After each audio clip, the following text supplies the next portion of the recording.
Sometimes the worst call of your career comes on the most beautiful morning. Officer Frank Delaney found Elena under a maple tree, her face bruised and her pregnant belly bleeding. The young woman was trying to escape her violent husband when she collapsed. Frank had seen domestic violence before, but this time felt different. It reminded him of his own daughter, who died in similar circumstances years ago. As Elena recovered in the hospital, she and Frank formed an unlikely bond. She was fighting to protect her unborn child. He was carrying guilt from failing to save his daughter. Her dangerous husband was still out there, getting closer. Frank knew he had to break the rules to keep her safe. Would this aging officer finally find redemption by saving the life he couldn't save before?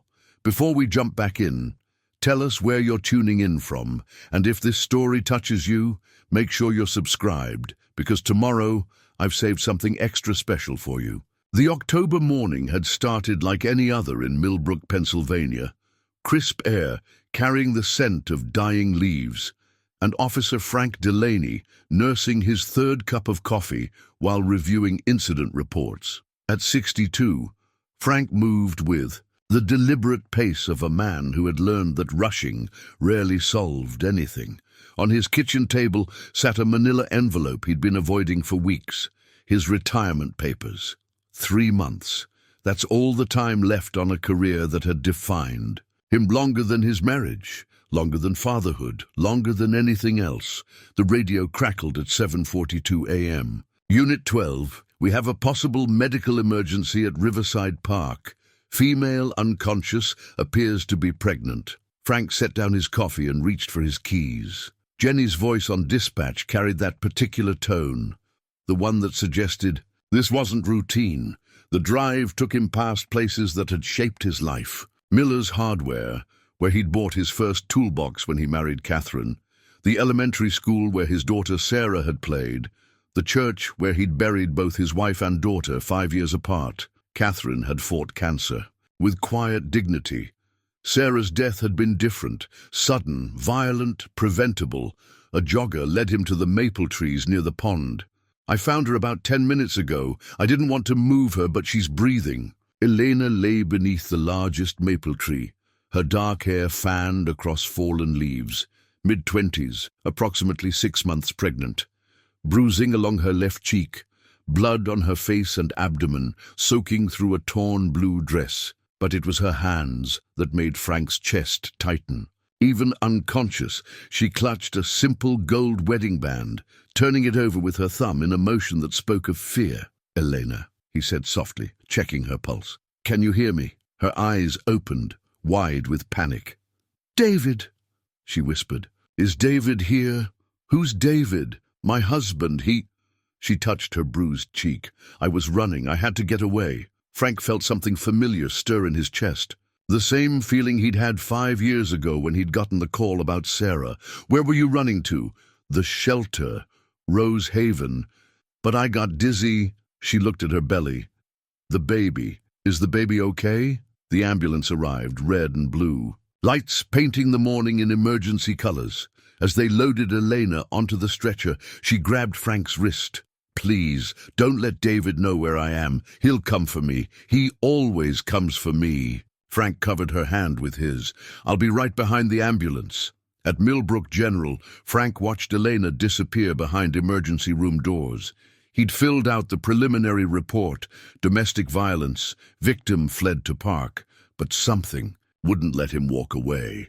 Maybe it was the wedding ring she'd been clutching. Maybe it was the way she'd said her husband's name. Maybe it was the fact that she was 27, exactly Sarah's age, when her husband's playful shoving escalated into the punch that broke her neck. Officer Martinez found him in the waiting room. "Chief's looking for you. We've got 3 other. Calls waiting. Did you run David Castellanos through the system? 2 priors for disorderly conduct, 1 dismissed domestic violence charge from 18 months ago. Complainant was Elena Castellanos. She dropped the charges." "Like they always do." Martinez sat beside him. "Frank, you seem more invested in this one than usual." As they walked toward the exit, Frank caught sight of a man at the information desk. Tall, clean-shaven, pressed shirt, speaking to the receptionist. With measured charm, the man gestured toward the emergency room and smiled, the kind that didn't reach his eyes. "That's him," Frank said quietly. "Who?" "David Castellanos." Frank watched David's body language, the way he moved with casual confidence, the way he nodded at nurses, the way he carried himself like a man accustomed to getting what he wanted, because he looks exactly like the kind of man who would put his pregnant wife in the hospital and then show up with flowers. Sure enough, David disappeared around the corner with a small bouquet of daisies. Frank's phone buzzed with a text about mounting calls, but he walked back into the hospital instead of toward the parking lot. Some instincts were worth following, especially when they reminded you of instincts you should have followed 5 years ago. On the 3rd floor, through Elena's door window, he could see her sitting up in bed, David beside her chair, leaning forward. With apparent concern, Elena was nodding, but Frank noticed how her hands gripped the sheets, how her shoulders remained tense. It was a smile Frank recognized. The same one Sarah had worn during her last months of marriage, when she'd insisted everything was fine. Dr. Susan Chen emerged from Elena's room and nearly collided with him. "Officer Delaney, are you here about Mrs. Castellanos?" "How is she?" "Stable. The bleeding stopped. Baby appears unharmed. Some injuries are concerning, though. Fresh facial bruising, but older marks on her arms and back. Finger-shaped bruises suggesting restraint. How long will she need to stay?" "At least 24 hours. She's exhibiting classic signs of hypervigilance. Elevated heart rate, difficulty relaxing, constantly scanning her environment." "Doctor, in your professional opinion, is Mrs. Castellanos afraid of her husband?" Dr. Chen was quiet. "She's asked me twice whether her husband has to be notified about her condition. When I mentioned hospital policy requires spousal notification, she asked about exceptions." "What did you tell her?" "That if she felt unsafe, we could contact social services or law enforcement." "She said she was fine, that her husband was probably worried sick." Frank looked through the window again. David held Elena's hand, stroking it gently while speaking in low tones. To anyone passing by, it looked like a concerned husband. But Frank noticed how Elena's free hand never stopped moving, how her eyes kept darting toward the door, how she leaned away from David even as she nodded. The elevator doors opened, revealing David Castellanos. Up close, Frank could see he was probably early 30s, with an easy smile that suggested he was used to being liked. He smelled like expensive cologne. "Officer," David said pleasantly, "thank you for helping my wife today. I can't imagine what would have happened if that jogger hadn't found her. How is she feeling?" "Much better, thanks to the excellent care here. The doctor says she just overdid it with her morning walk. Elena's always been active, sometimes to a fault. I keep telling her she needs to take it easy now that she's pregnant, but you know how women can be." Frank kept his expression neutral. "I'll need to speak with her again for my report. Of course, though I hope it won't take too long. She needs her rest." David extended his hand. "I'm David Castellanos, by the way." Frank shook the offered hand, noting its softness, the absence of cuts or bruises on the knuckles. "Frank Delaney." "Well, Officer Delaney, I can't thank you enough. Elena means the world to me. We both do. Elena and the baby." David held the elevator doors open. "I suppose I should ask, will there be any follow-up needed?" "Paperwork, standard procedure for any medical emergency." "Of course," David's smile flickered. "I just want to make sure Elena isn't troubled by unnecessary questions. She's been through enough today." Frank stepped into the elevator. "I'll be in touch if I need anything else." As the doors closed, Frank saw David's reflection in the polished metal. The smile was gone, replaced by something harder, more calculating. It lasted only a moment before the pleasant mask returned. But Frank had seen it. It was the same expression he'd seen on Sarah's husband's face during questioning after her death. The look of a man used to controlling the narrative, annoyed at Having to explain himself, Frank rode down in silence, thinking about signatures and retirement and the weight of opportunities missed. By the time he reached the parking lot, he'd made a decision that would either define the end of his career or give it the meaning he'd been searching for. He wasn't going to let Elena Castellanos become another name on a gravestone. Another case. File marked preventable tragedy, another reason to avoid his own reflection. Not this time. Frank returned to the hospital the next morning, officially to complete his incident report, but really because he couldn't stop thinking about the fear in Elena's eyes. He found her sitting up in bed, staring out the window at the parking lot. Below, her wedding ring lay on the bedside table, the first time he'd seen her hands without it. "Mrs. Castellanos, I'm Officer Delaney. We met yesterday." Elena turned, and Frank could see the full extent of her injuries in the morning light. The bruise on her cheek had deepened to a dark purple, and there was a cut on her lower lip that hadn't been visible the day before. "I remember. You found me in the park." Her voice was soft, hesitant. "The nurse said you wanted to ask me some questions." Frank pulled up a chair beside her bed. "Only if you're feeling up to it. How are you today?" "The baby's okay. That's all that matters." She touched her belly protectively. "The doctor says I can probably go home tomorrow." "Is that what you want, to go home?" Elena's hands stilled. It was a simple question, but Frank could see it hit her like a physical blow. She looked down at her wedding ring, then back at him. "Where else would I go?" Frank leaned forward slightly. "Elena, can you tell me what happened yesterday morning? Before you ended up in the park?" She was quiet for so long that Frank thought she might not answer. When she finally spoke, her voice was barely above a whisper. "David and I had a disagreement about the baby. He thinks—" She stopped, shaking her head. "He gets worried about me sometimes. He says I'm not careful enough." "What kind of disagreement?" Elena touched her lip unconsciously. "I wanted to find a job, something part-time, just to help with the baby expenses. David says I don't need to work, that he can provide for us. But I thought, I used to be a teacher before we got married. I miss it. And David didn't like that idea. He said I was being ungrateful, that I was trying to embarrass him, make it look like he couldn't take care of his family." Elena's voice grew smaller. "He said if I really wanted to help, I should focus on being a better wife." Frank felt his jaw tighten. "Elena, how did you get the bruise on your face?" She looked away. "I fell. In your house? I was getting up from the kitchen table, and I got dizzy. You know how pregnancy can be. I lost my balance and hit the corner of the counter. It was a practiced lie, delivered with the kind of detail that came from repetition. Frank had heard variations of it dozens of times over the years. "What about the blood on your stomach? Did you hit the counter there too?" Elena's composure cracked slightly. Yes, the edge caught me." "Elena, I've been a police officer for 35 years. I've seen a lot of kitchen accidents, and they don't usually look like finger-shaped bruises." She looked up at him sharply. "What are you saying?"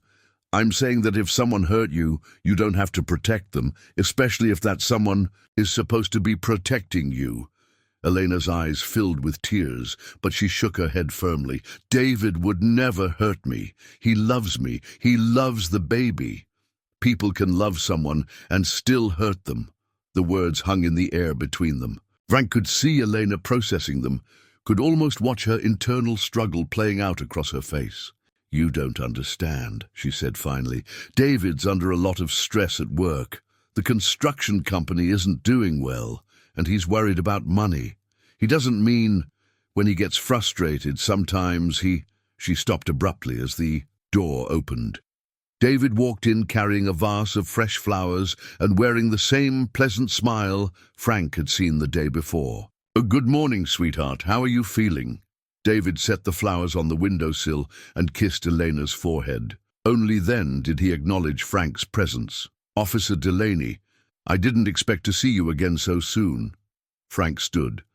"Just finishing up my report, Mr. Castellanos?" "Of course." David took Elena's hand, and Frank watched her entire body language change. Her shoulders tensed, her breathing became shallow, and she seemed to shrink into herself. I hope my wife has been helpful, though I'm sure there isn't much to report. Just a clumsy pregnant woman who pushed herself too hard on a morning walk. Actually, Elena was just telling me about your disagreement yesterday morning. The change in David was subtle but unmistakable. His grip on Elena's hand tightened slightly, and his smile became more forced. Disagreement. Elena, what did you tell the officer? Elena's eyes darted between the two men. I mentioned that we talked about me finding a job.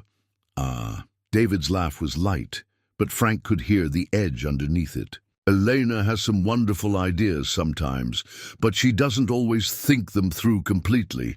The stress of pregnancy, you understand. It can make women a bit emotional. Frank watched Elena's face as David spoke. She was nodding agreement, but her free hand was gripping the bedsheet so tightly her knuckles were white. I see. And how did the conversation end? Like most of our discussions, with Elena realizing I was right and agreeing to focus on taking care of herself and the baby. Isn't that right, sweetheart? Elena nodded quickly. Yes, David's right. I was being silly. Frank made a note in his iPad, then looked directly at Elena. Mrs. Castellanos, is there anything else you'd like to tell me about yesterday morning? Anything at all? Elena glanced at David, who was still holding her hand and smiling encouragingly. No, I think David explained everything perfectly. Well then, Frank closed his notebook. I think that covers everything for now. David's relief was palpable. Wonderful. Now, Elena needs her rest. The doctor says she might be able to come home this afternoon if her blood pressure stays stable. Actually, Frank said casually, Dr.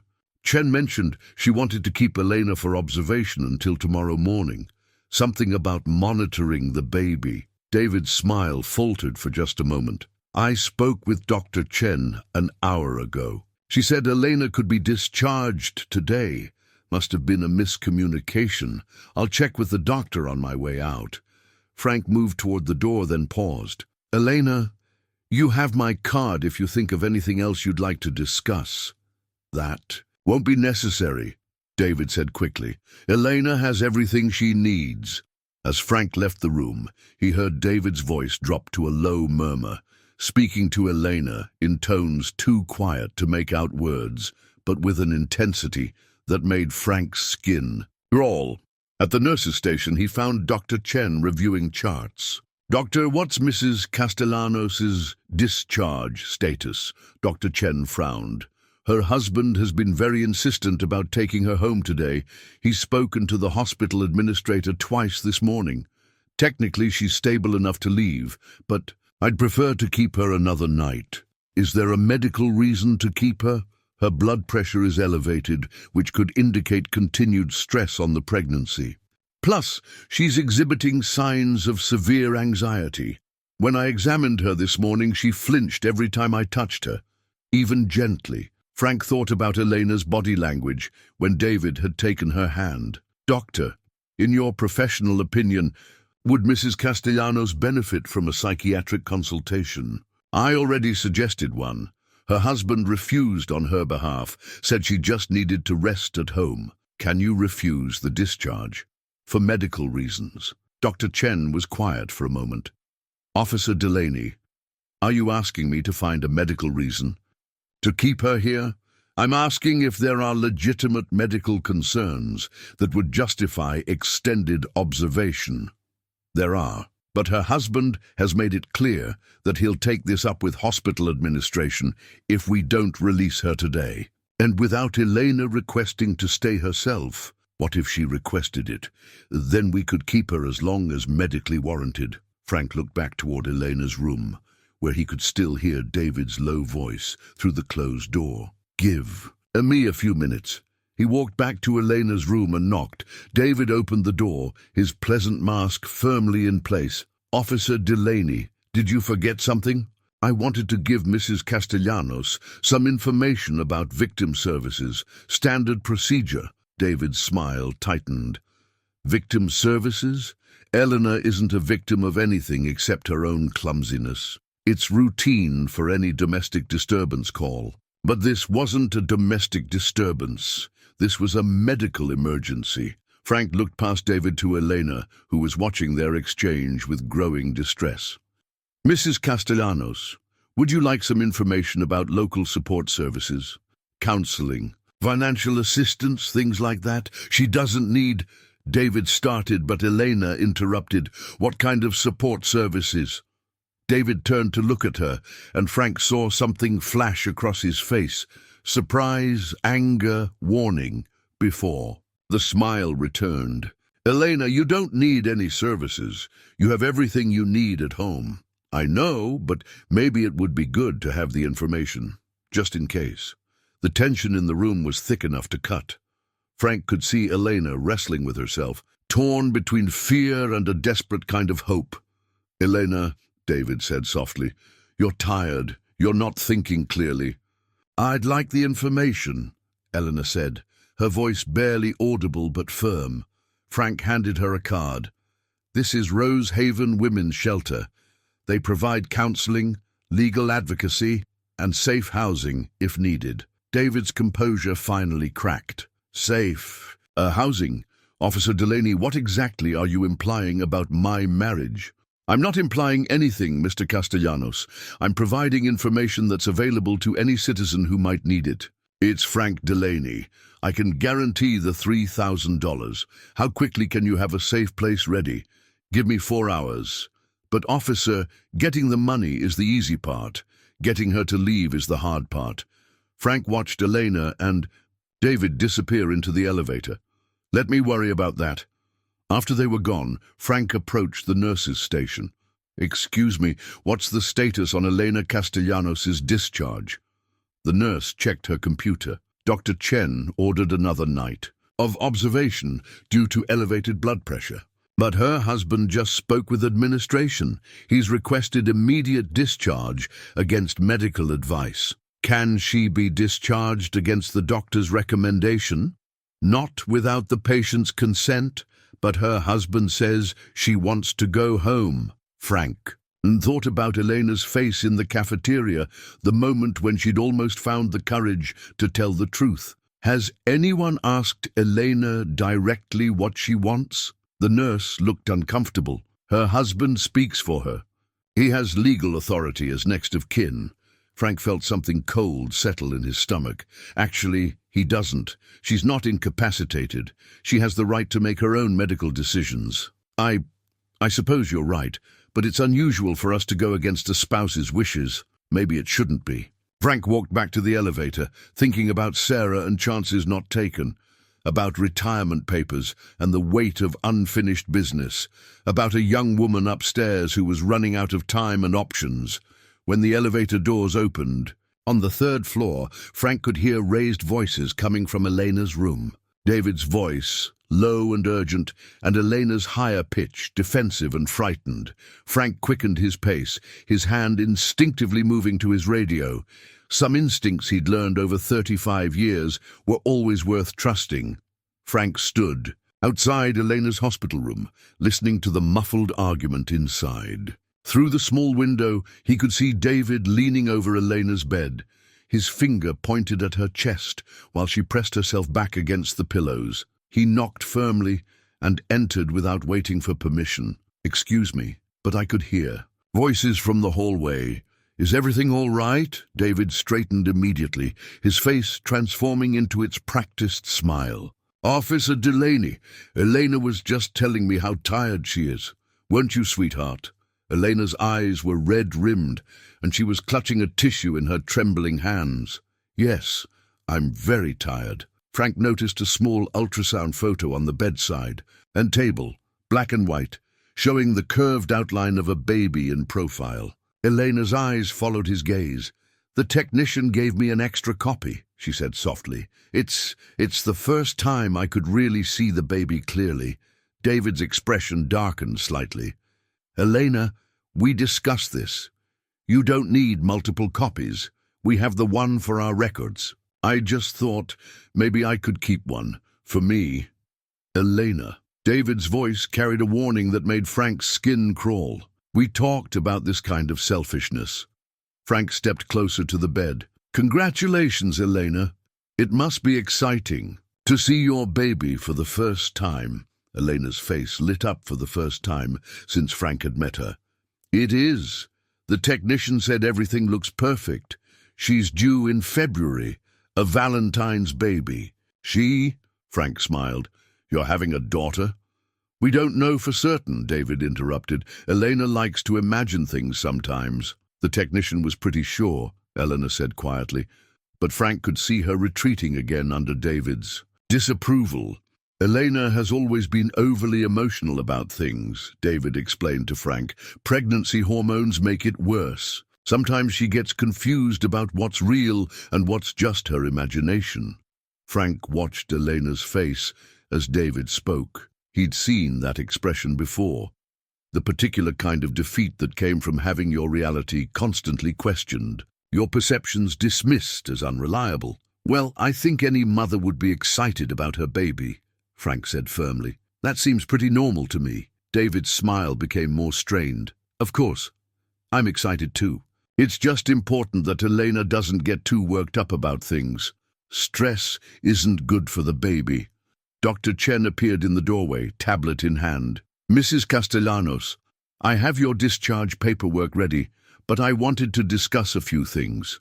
First, David immediately moved to the foot of the bed, positioning himself between Dr. Chen and Elena. Doctor, Elena is eager to get home. We've both had enough of hospitals for one day. I understand, but I have some concerns about Mrs. Castellanos' blood pressure. It's remained elevated throughout her stay, which could indicate ongoing stress. She's stressed about being away from home, David said smoothly. Elena's always been a homebody. Haven't you, sweetheart? Elena nodded automatically, but Frank noticed she was still holding the ultrasound photo. Dr. Chen looked directly at Elena. Mrs. Castellanos, how do you feel about going home today? Are you comfortable with that decision? Elena glanced nervously at David, then at Frank, then back at the doctor. Yes, I suppose so. You suppose so. That doesn't sound very certain. David stepped forward. Doctor, Elena is fine. She's just tired and overwhelmed. What she needs is rest in familiar surroundings, not more medical tests and questions. Dr. Chen ignored David and addressed Elena directly. Mrs. Castellanos, I need you to understand that you have the right to make your own medical decisions. If you feel you need more time to recover, or if there's any reason you feel unsafe going home, you can request to stay longer. The room fell silent. Frank could see Elena processing the doctor's words, could almost watch the wheels turning as she realized she had choices. Elena doesn't feel unsafe anywhere, David said quickly. She's surrounded by people who love her. Mr. Castellanos, I was speaking to your wife. David's facade cracked slightly. Doctor, with all due respect, I know my wife better than anyone. Elena, tell the doctor you want to come home. Elena looked at the ultrasound photo in her hands, then at Frank, then at Dr. Chen. For a moment, Frank thought she might find the courage to speak her truth. I want what's best for the baby, she said finally. And what do you think would be best for the baby? Dr. Chen asked gently. Elena was quiet for a long time. Frank could see her internal struggle, the war between fear and hope playing out across her face. Maybe another night wouldn't hurt, just to be sure everything's okay. David's composure shattered completely. Elena, that's ridiculous. You're fine. The baby's fine. We're going home. Mr. Castellanos, Dr. Chen said firmly, your wife has just made a medical decision. I'm going to honor her request to stay for additional observation. This is insane. Elena, tell them you want to come home. Tell them right now. Elena shrank back against the pillows, but she shook her head slightly. David, maybe the doctor's right. Maybe it's better to be safe. Frank had never seen David without his mask before. The man who stood beside Elena's bed now bore no resemblance to the charming husband who'd been playing concerned spouse for the past 2 days. His face was flushed with anger, his hands clenched into fists. Elena, so help me God, if you don't stop this nonsense right now. Mr. Castellanos, Frank interrupted, his hand moving instinctively toward his radio. I think you should take a step back. David whirled toward Frank. This is between me and my wife, officer. This has nothing to do with you. Actually, threatening a patient in a hospital has everything to do with me. I didn't threaten anyone. I'm trying to take care of my wife, who's clearly not thinking straight. Elena was pressing herself further back into the bed, her breathing shallow and rapid. The ultrasound photo fluttered to the floor. Elena, Frank said gently, are you okay? Elena's eyes darted between Frank and David, terror written across her features. She opened her mouth to speak, then closed it again. It's Frank Delaney. I can guarantee the $3,000. How quickly can you have a safe place ready? Give me 4 hours. But officer, getting the money is the easy part. Getting her to leave is the hard part. Frank watched Elena and David disappear into the elevator. Let me worry about that. After they were gone, Frank approached the nurse's station. Excuse me, what's the status on Elena Castellanos' discharge? The nurse checked her computer. Dr. Chen ordered another night of observation due to elevated blood pressure. But her husband just spoke with administration. He's requested immediate discharge against medical advice. Can she be discharged against the doctor's recommendation? Not without the patient's consent. But her husband says she wants to go home. Frank thought about Elena's face in the cafeteria, the moment when she'd almost found the courage to tell the truth. Has anyone asked Elena directly what she wants? The nurse looked uncomfortable. Her husband speaks for her. He has legal authority as next of kin. Frank felt something cold settle in his stomach. Actually, he doesn't. She's not incapacitated. She has the right to make her own medical decisions. I suppose you're right. But it's unusual for us to go against a spouse's wishes. Maybe it shouldn't be. Frank walked back to the elevator, thinking about Sarah and chances not taken, about retirement papers and the weight of unfinished business, about a young woman upstairs who was running out of time and options. When the elevator doors opened, on the 3rd floor, Frank could hear raised voices coming from Elena's room. David's voice, low and urgent, and Elena's higher pitch, defensive and frightened. Frank quickened his pace, his hand instinctively moving to his radio. Some instincts he'd learned over 35 years were always worth trusting. Frank stood outside Elena's hospital room, listening to the muffled argument inside. Through the small window, he could see David leaning over Elena's bed. His finger pointed at her chest while she pressed herself back against the pillows. He knocked firmly and entered without waiting for permission. Excuse me, but I could hear voices from the hallway. Is everything all right? David straightened immediately, his face transforming into its practiced smile. Officer Delaney, Elena was just telling me how tired she is. Weren't you, sweetheart? Elena's eyes were red-rimmed, and she was clutching a tissue in her trembling hands. Yes, I'm very tired. Frank noticed a small ultrasound photo on the bedside. Table, black and white, showing the curved outline of a baby in profile. Elena's eyes followed his gaze. The technician gave me an extra copy, she said softly. It's the first time I could really see the baby clearly. David's expression darkened slightly. Elena, we discussed this. You don't need multiple copies. We have the one for our records. I just thought maybe I could keep one for me. Elena. David's voice carried a warning that made Frank's skin crawl. We talked about this kind of selfishness. Frank stepped closer to the bed. Congratulations, Elena. It must be exciting to see your baby for the first time. Elena's face lit up for the first time since Frank had met her. It is. The technician said everything looks perfect. She's due in February. A Valentine's baby. She? Frank smiled. You're having a daughter? We don't know for certain, David interrupted. Elena likes to imagine things sometimes. The technician was pretty sure, Elena said quietly, but Frank could see her retreating again under David's disapproval. Elena has always been overly emotional about things, David explained to Frank. Pregnancy hormones make it worse. Sometimes she gets confused about what's real and what's just her imagination. Frank watched Elena's face as David spoke. He'd seen that expression before. The particular kind of defeat that came from having your reality constantly questioned. Your perceptions dismissed as unreliable.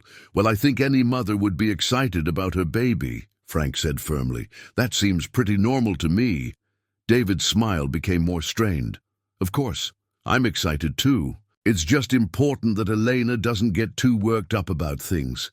Stress isn't good for the baby. Dr. Chen appeared in the doorway, tablet in hand. Mrs. Castellanos, I have your discharge paperwork ready, but I wanted to discuss a few things. First, David immediately moved to the foot of the bed, positioning himself between Dr. Chen and Elena. Doctor, Elena is eager to get home.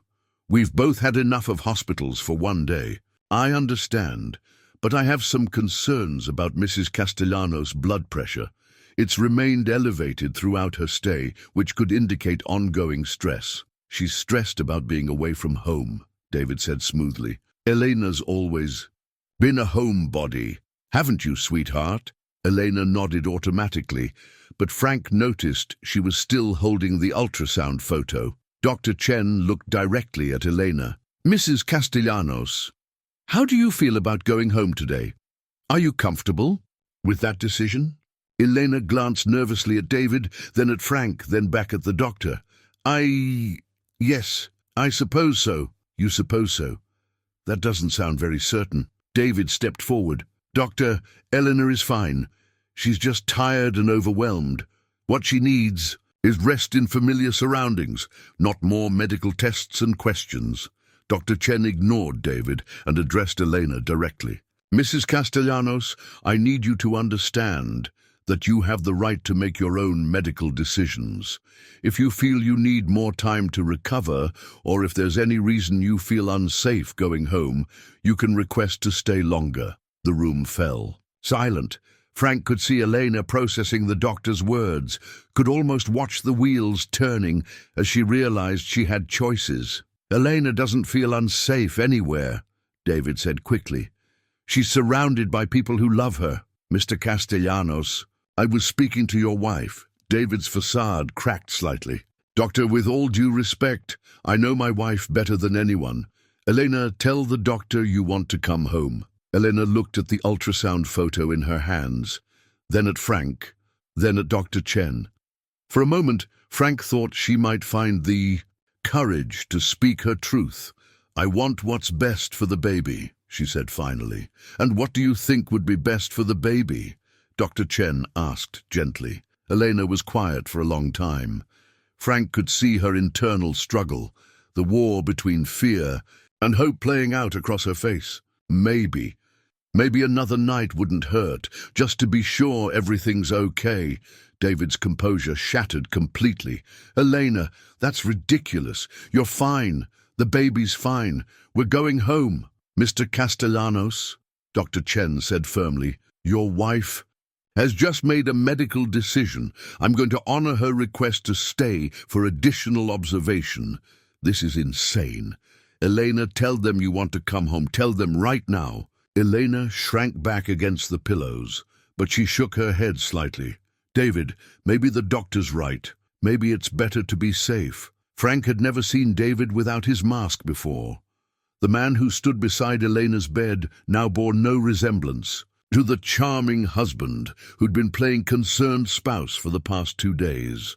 His face was flushed with anger, his hands clenched into fists. Elena, so help me God, if you don't stop this nonsense right now. Mr. Castellanos, Frank interrupted, his hand moving instinctively toward his radio. I think you should take a step back.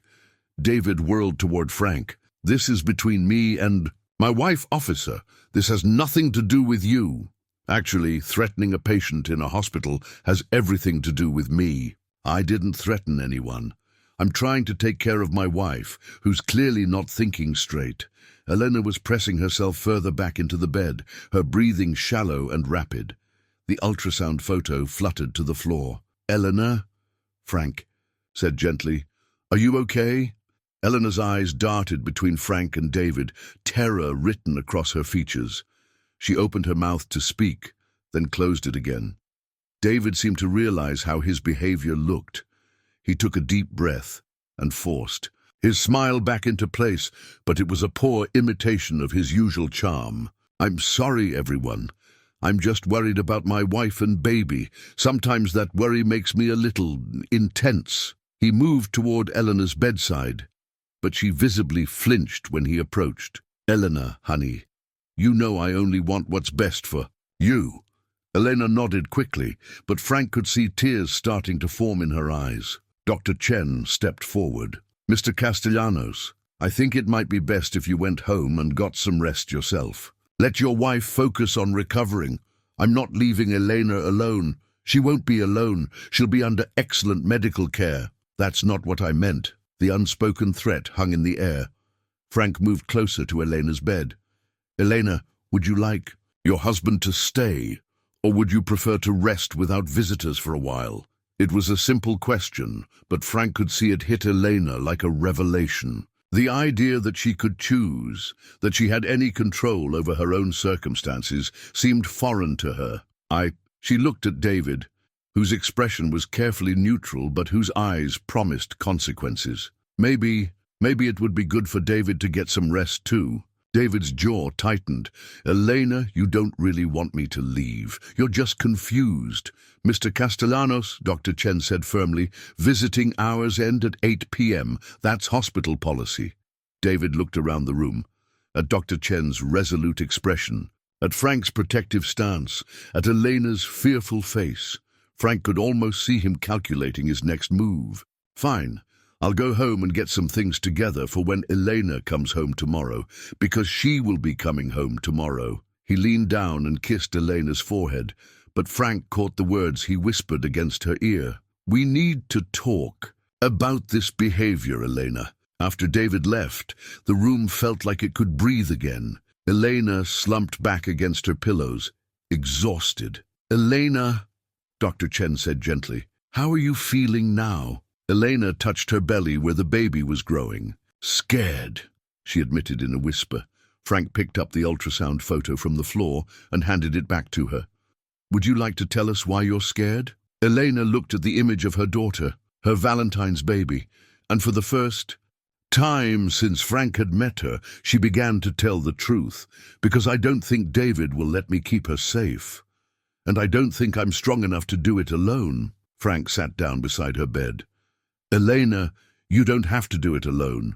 And you're stronger than you know." Elena clutched the ultrasound photo to her chest and began to cry. Not the silent tears of resignation Frank had seen before, but the deep, cleansing sobs of someone who was finally allowing herself to feel the full weight of her situation. Outside, thunder rumbled in the distance, promising a storm that would wash the autumn air clean. But inside room 314, for the first time in months, Elena Castellanos was beginning to hope that maybe, just maybe, there might be a way forward that didn't end in tragedy. That evening, after visiting hours ended, Frank sat in the hospital parking lot, making a phone call that could end his career. "Maria, it's Frank Delaney. I need that safe house ready by tomorrow morning. I told you, I need more time to—" "She's ready to leave. Today was the breakthrough we needed."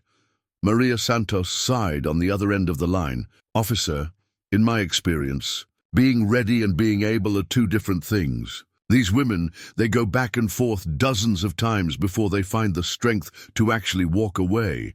Frank thought about Elena clutching her ultrasound photo, finally admitting her fears. "This one's different.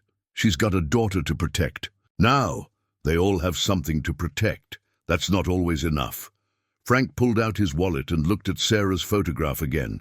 "It has to be enough this time." "All right, I'll have something ready by noon tomorrow." "But Frank, and I'm going to call you Frank because we're way past formalities now, you need to understand what you're asking her to do. She's going to have to disappear completely. New name, new social security number, new life. She'll never be able to contact her family or friends again.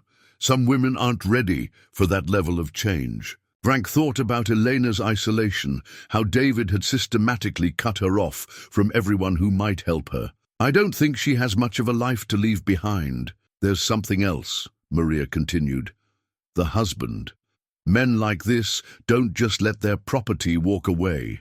He's going to look for her, and when he doesn't find her through normal channels, he's going to get creative. Frank had seen David's mask slip, had witnessed the calculation behind his charming facade. How creative? Depends how obsessed he is. Some of them give up after a few months. Others, Maria's voice grew grim, others make it their life's mission to find them. They hire private investigators, track credit reports, monitor social media. Some even threaten the families of the women who help. Frank felt a chill run down his spine. Are you saying this puts you at risk too? I've been doing this long enough to know how to protect myself. But you, Frank, you're using your real. Name your police credentials. If this goes bad, he'll know exactly who helped her escape. Frank sat in his patrol car, engine running, watching the lit windows of the hospital where Elena was hopefully getting her first peaceful sleep in months. I'll worry about that when the time comes. The time might come sooner than you think. After ending the call, Frank drove home to his empty house on Elm Street, the same house where he'd raised Sarah, where Catherine had tended her garden, where he'd signed his mortgage 32 years ago with the confidence of a young man who believed the future was predictable. The manila envelope with his retirement papers still sat on the kitchen table, exactly where he'd left it that morning. Frank picked it up and carried it to the living room, where Sarah's high school graduation photo sat on the mantel beside a picture of Catherine in her wedding dress. He opened the envelope and spread the forms across his coffee table. Standard, paperwork mostly.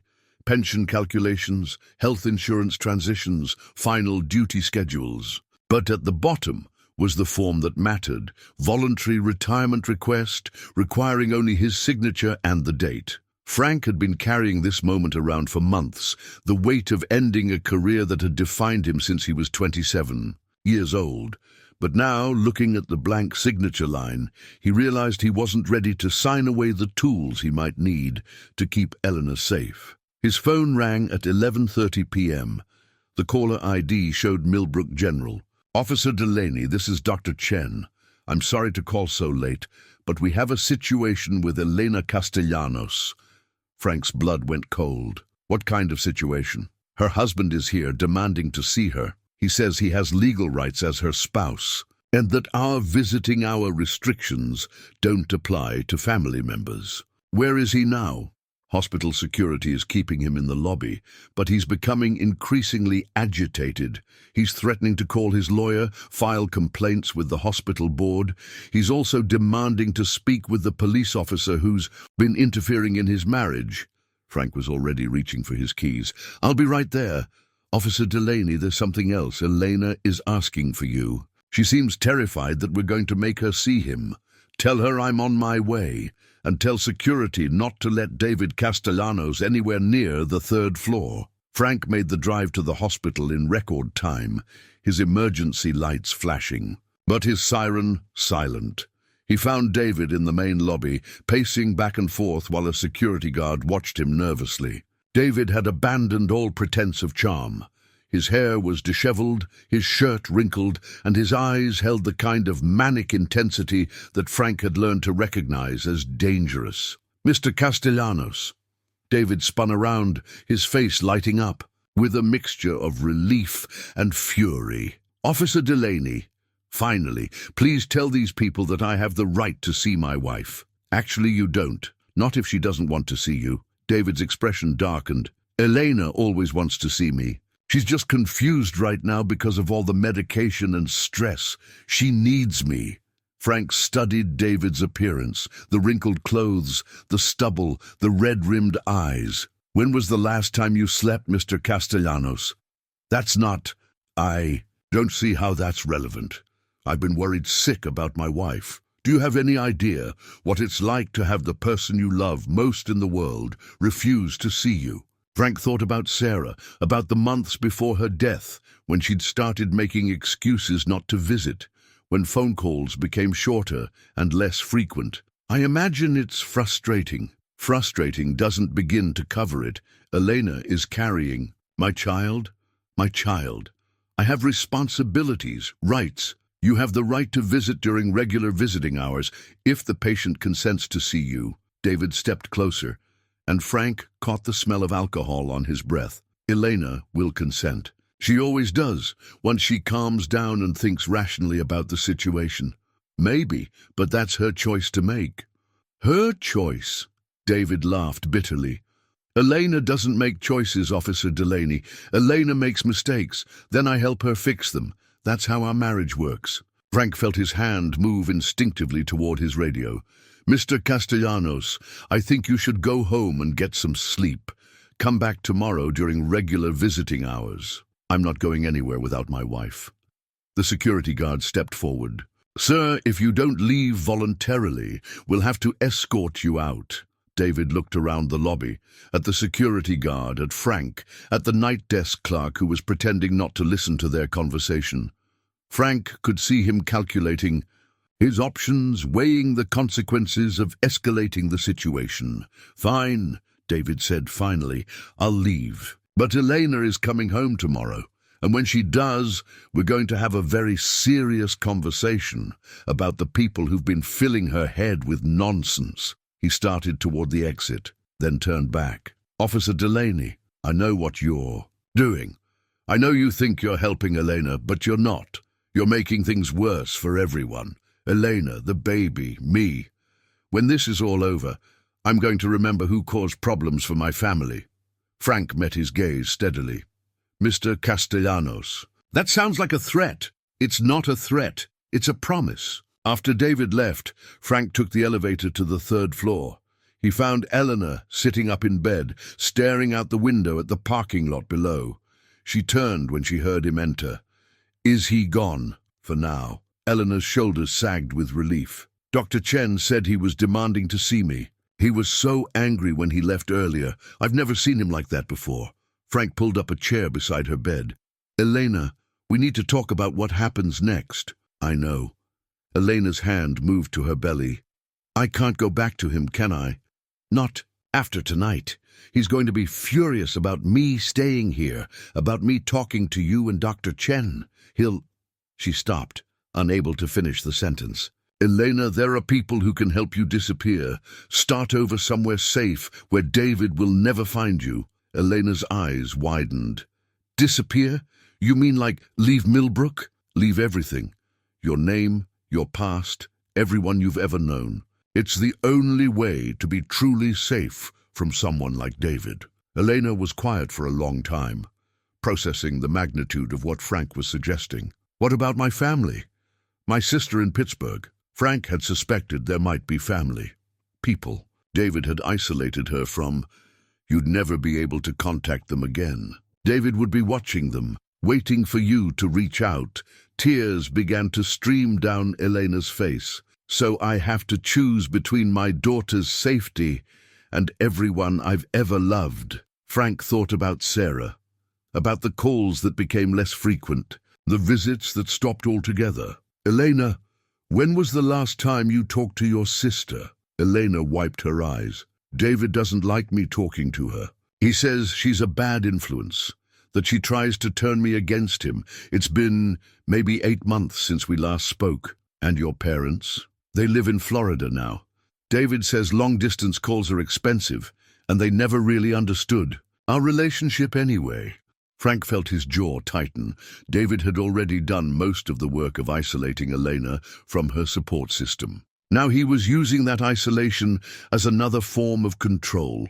Elena, the people who help women like you, they're very good at what they do. Your daughter would grow up safe, free, able to become whoever she wants to be. Elena looked at the ultrasound photo on her bedside table.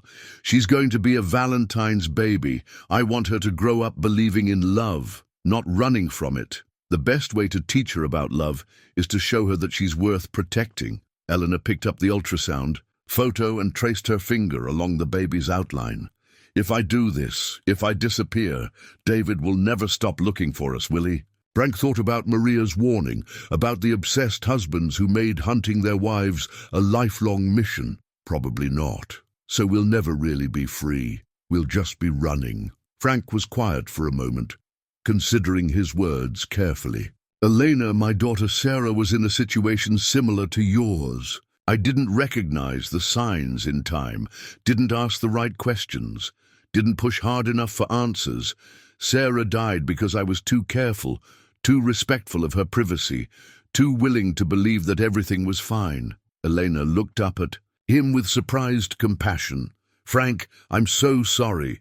I've carried that guilt for 5 years, but meeting you, helping you, it's given me a chance to do the job I should have done for Sarah. I'm not going to let you become another regret. Elena was quiet for a long time, holding the ultrasound photo and thinking about futures that seemed impossible to imagine. Frank, if I do this, if I let these people help me disappear, will you make sure David doesn't hurt anyone else? Other women, I mean? Frank thought about David's pattern of behavior, the dismissed charges, the cycle that would continue with the next victim. I'll do everything in my power to make sure of that. Elena nodded slowly. Then I want to do it. I want to disappear. Frank felt something he hadn't experienced in 5 years. Hope mixed with purpose, the sense that maybe this time the story could end differently. I'll make the call in the morning. Elena clutched the ultrasound photo to her chest. Frank, what if I'm not strong enough? What if I change my mind? Frank looked at this young woman who had found the courage to choose her daughter's safety over her own fear, and he realized she was already stronger than she knew. Elena, you're about to become a mother. That's going to make you stronger than you ever imagined possible. Outside, the storm that had been threatening all evening finally broke, sending rain against the hospital windows and washing the October night clean. Frank arrived at the hospital early the next morning to find Elena, already awake, sitting in the chair by her window and watching the sunrise. She'd changed into street clothes, jeans and a sweater that someone had brought from home, and her small overnight bag sat packed beside the bed.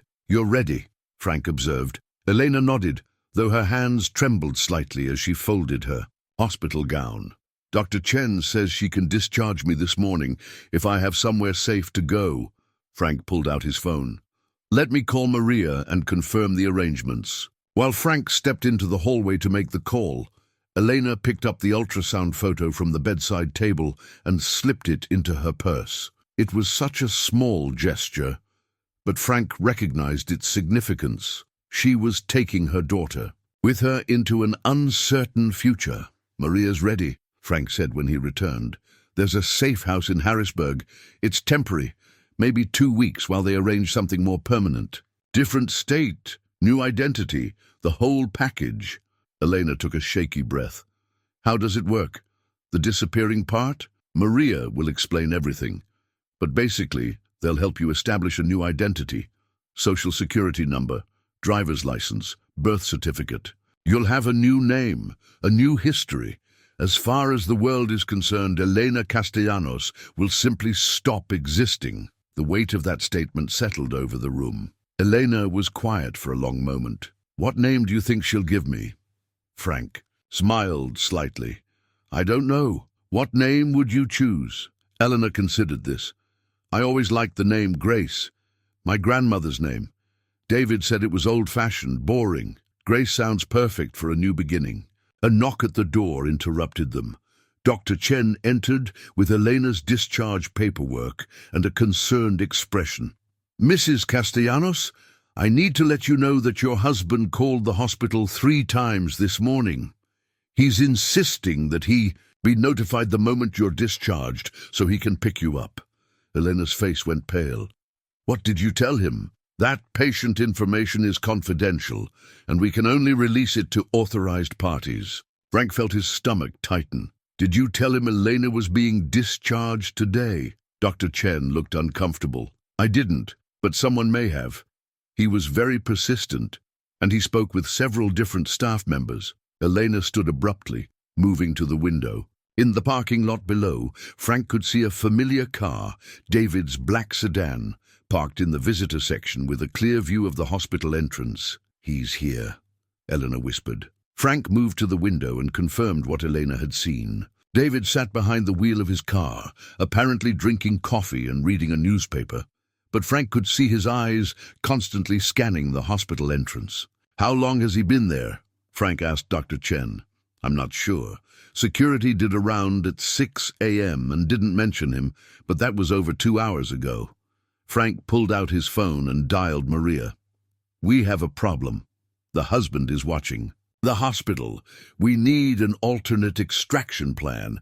How determined does he seem? Frank looked down at David's car again. Very. Okay. Give me 30 minutes. There's a service entrance on the east side of the building, loading dock area. Have her meet me there at 9:30. Frank ended the call and turned back to Elena, who was now sitting on the edge of the bed, gripping her purse tightly. Elena, we're going to get you out through a different exit. But I need you to understand. Once you walk out that door with Maria, there's no coming back. Are you absolutely certain this is what you want? Elena looked out the window at David's car, then down at her purse where she'd tucked the ultrasound photo. I keep thinking about what you said, about teaching my daughter that she's worth protecting. If I go back to David, what am I teaching her? That it's okay for men to hurt the women they claim to love? That she should accept violence as the price of security? Frank nodded. And if you choose to leave? Then I'm teaching her that she's worth fighting for, that no one has the right to hurt her, no matter what they promise to give her in return. Elena stood and slung her purse over her shoulder. I'm ready. They made their way through the hospital corridors, avoiding the main elevators and taking a circuitous route toward the service entrance. Frank's radio crackled with routine morning calls, a fender bender on Main Street, a shoplifting complaint at the grocery store. Normal problems in a normal town, the kind of issues that had defined most of his career. At the service entrance, they waited in an alcove that smelled of industrial disinfectant and coffee grounds from the cafeteria. Through a small window, Frank could see the loading dock where delivery trucks normally unloaded supplies. At exactly 9:30, a plain white van pulled up to the dock. The driver was a woman in her 50s with graying hair and kind eyes. Maria Santos, though Frank had never met her in person before this moment. That's her, Frank said. Elena took a deep breath and moved toward the door, then stopped. Frank, what happens to you after I'm gone? David's going to know you helped me. Frank had been asking himself the same question since the night before. I'll handle David. But your job, your retirement, Elena, some things are more important than job security. Elena surprised him by stepping forward and hugging him tightly. Thank you, she whispered, for seeing me, for believing me, for giving my daughter a chance to grow up free. Frank patted her shoulder gently. Give her a good life, Elena. That's all the thanks I need. Elena pulled away and walked quickly toward the van. Maria got out to help her with her bag, and Frank. He caught a glimpse of the back seat. Blankets, pillows, snacks for a long journey. This wasn't Maria's first extraction. Just as Elena reached the van, Frank's radio crackled again. All units, we have a domestic disturbance at Millbrook General Hospital. Suspect is demanding access to a patient, refusing to leave the premises. Frank's blood went cold. Elena, get in the van, now. But it was too late. David's black sedan came screeching around the corner of the building, heading directly toward the loading dock. He must have been monitoring police frequencies, waiting for any activity at the hospital. The sedan slammed to a stop just as Elena was climbing into the van. David jumped out, his face twisted with rage. Elena! What the hell do you think you're doing? Maria stepped protectively in front of Elena. Sir, you need to step back. Don't tell me what to do with my wife. David advanced toward the van, his fists clenched. Elena, get out of that vehicle right now. Frank moved quickly, positioning himself between David and the van. Mr. Castellanos, you need to calm down. Calm down? My wife is being kidnapped and you're telling me to calm down? Elena is making her own choice. David's eyes were wild, desperate. Frank had seen this look before. The moment when control finally slips away. Completely, when reasonable facades crumble and reveal the violence underneath. Elena doesn't get to make choices that destroy our family. David lunged toward the van, but Frank intercepted him. They grappled for a moment, David's desperation giving him strength, but Frank's training giving him technique. "Elena, go!" Frank shouted as he struggled to restrain David, but Elena didn't move. Instead, she climbed back out of the van and faced her husband directly. "David, stop!" The simple command, delivered with quiet authority, shocked David into stillness. Frank maintained his grip on David's arms, but both men looked at Elena in surprise. "I'm leaving, David. I'm taking our daughter somewhere you can never hurt us." Again, "Elena, you don't understand what you're doing. These people have filled your head with lies. The only lies were the ones you told me, about love, about protection, about what I deserved." David's face crumpled. "Elena, please, I love you. I love the baby. We can work this out." For just a moment, Elena's resolve seemed to waver. Frank could see her processing David's words, the familiar manipulation that had controlled her for so long. Then she touched her belly where their daughter was growing, and her expression hardened. "David, if you really loved us, you never would have hurt us in the first place." Elena climbed back into the van and closed the door. Through the window, Frank could see her looking straight ahead, not back at the life she was leaving behind. Maria got behind the wheel and started the engine.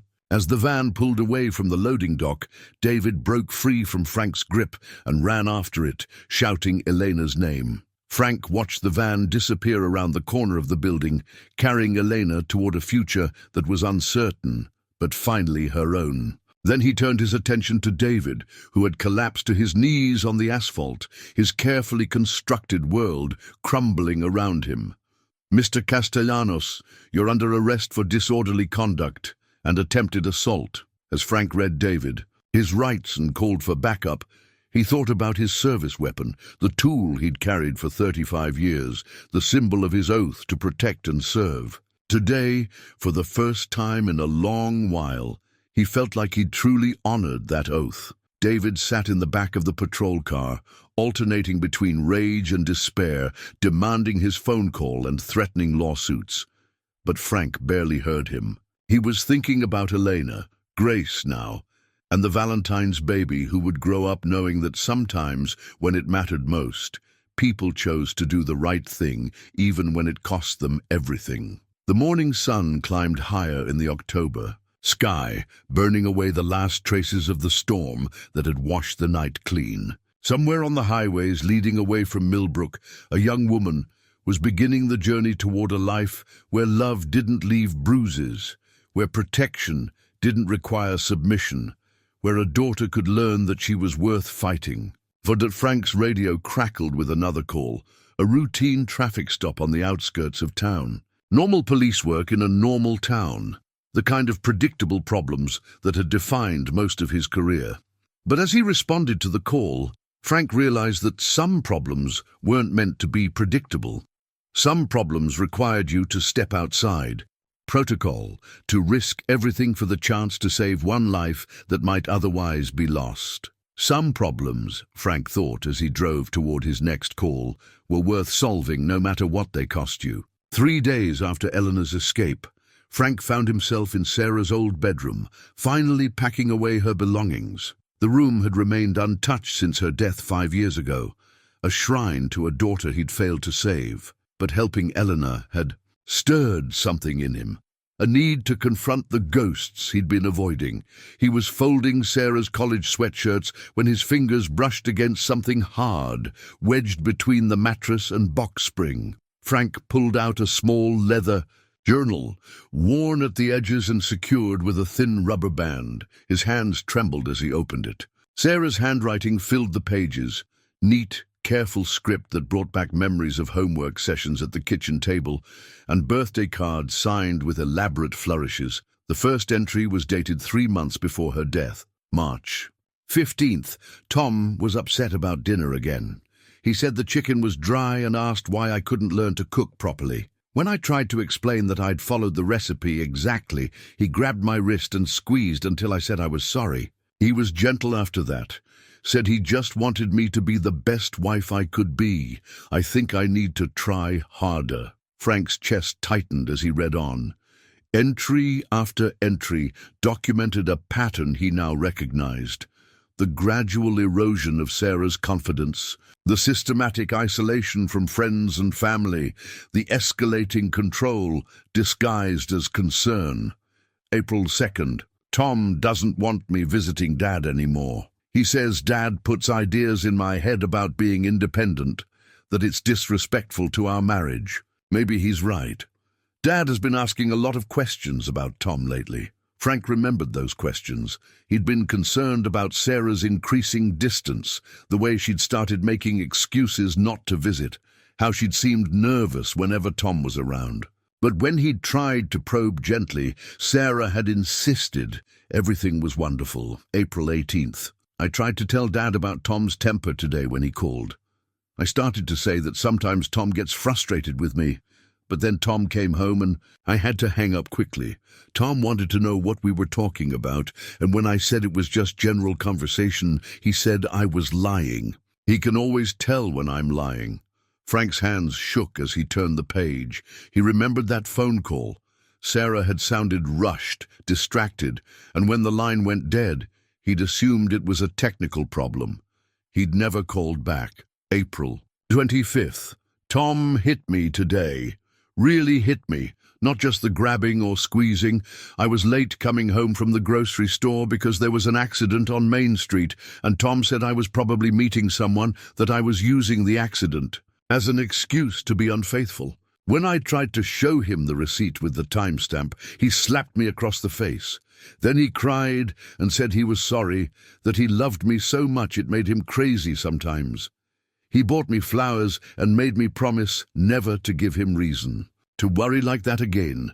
Frank had to stop reading. He set the journal down and walked to Sarah's window, looking out at the maple tree in the backyard where she used to read on summer afternoons. How had he missed this?